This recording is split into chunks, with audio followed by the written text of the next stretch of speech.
Let's bring in Newt Gingrich, former Speaker of the House and a Fox News political analyst. Mr. Speaker, always great to have you on board. You heard Sean Hannity there at the top of the segment. Kayleigh McEnany was also on his show last night and said this. Listen.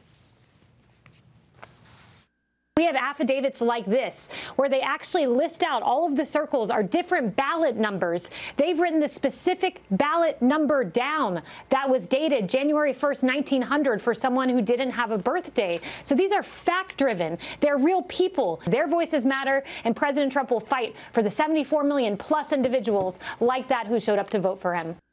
Sir, what do you make of the whistleblower complaints, one, and wouldn't you think the mainstream media would want to kind of dig into these complaints because, you know, if nothing else, to maybe knock them down? Well, look, as a historian, I am totally confused by what's going on. You have a serious case in Nevada where 600,000 ballots have never been seen by the Republicans. You have a very serious case in Wisconsin where 200,000 votes could be thrown out, according to Reince Priebus, the former Republican National Committee chair who's from Wisconsin and a lawyer. You have a serious case in Michigan. You have chaos in Pennsylvania, where a Pennsylvania judge has said she doesn't see how Biden could possibly have carried the state. And then you have Georgia, which is a total mess because of the Secretary of State, who I think has clearly broken the law over and over again. So I look at all that as a historian. I've never seen anything like this in my life. But of course, you have to understand, the propaganda media doesn't cover the news. The propaganda media spent 5 years trying to destroy Trump. They're not about to turn around and in any way help him. So they're not going to cover anything which would in any way threaten Joe Biden.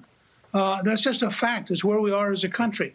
And the question is whether the judicial system and the general public override the news media bias. The Constitution is very clear. Yeah. The state legislatures, not the governor, not the Secretary of State, not the judges, the state legislatures ultimately have control of all of these electors.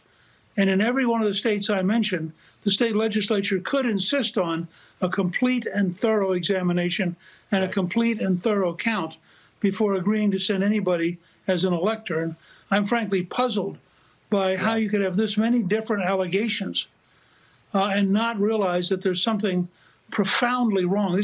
These aren't coming from the Trump team. These are coming from people all over the country. Yeah.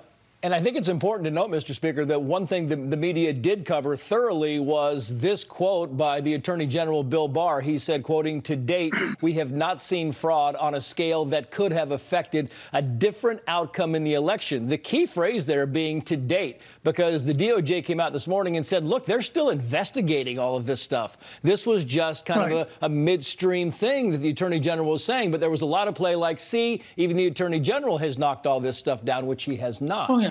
But look, the desperation by the left-wing media from day one to pretend that there's nothing here to challenge, there's no procedure, the electors are automatic, Trump's being a spoiled person, it's totally wrong. Forget Donald Trump for a minute.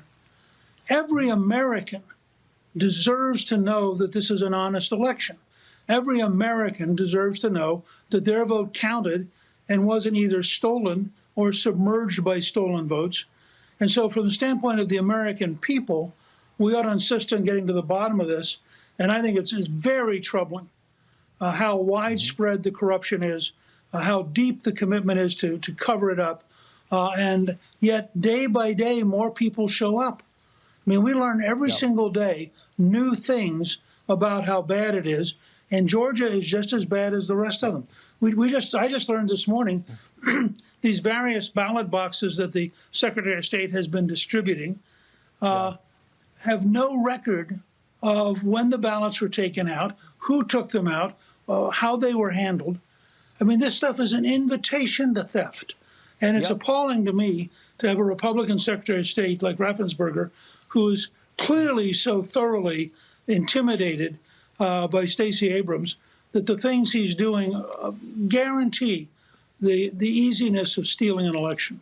Yeah, and you make a good point there because, you know, you would think everybody would be curious just to get to the bottom of this and get the finality of it. I want to get your thoughts on Joe Biden, you know, his pick for the White House budget director, Neera Tanden. She has apparently alienated both sides, and it doesn't appear. I mean, she's gone after the GOP senators on one side who she needs to confirm her, and then she's gone after some liberals on the other side. Not exactly a unifying pick for the president who wants unity.